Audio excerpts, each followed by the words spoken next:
শুরু করিতেছি মহান আল্লাহর নামে, যিনি পরম করুণাময় অতিশয় দয়ালু। আপনি আমি সবাই চাই একটু ভালো কাজ করতে। ভালো কাজ করা ভালো। ভালো কাজের ভিতরে অনেক সুখ আছে, আরাম আছে এবং ভালোবাসা আছে।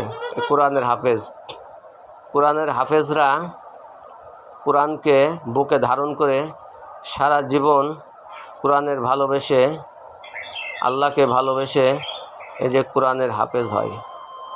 এই কোরআনের হাফেজদের জন্য অবশ্যই আপনারা দোয়া করবেন। একজন কোরআনের হাফেজ অনেক মূল্যবান।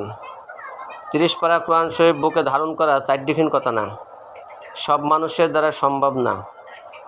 আল্লাহ যাদের এই মেধাশক্তি দিয়েছে শুধু তারাই পারবে। তাই এই কোরআনের হাফেজদের সাথে থাকুন এবং ভিডিওটা শেয়ার করে দিন, লাইক কমেন্টস করবেন।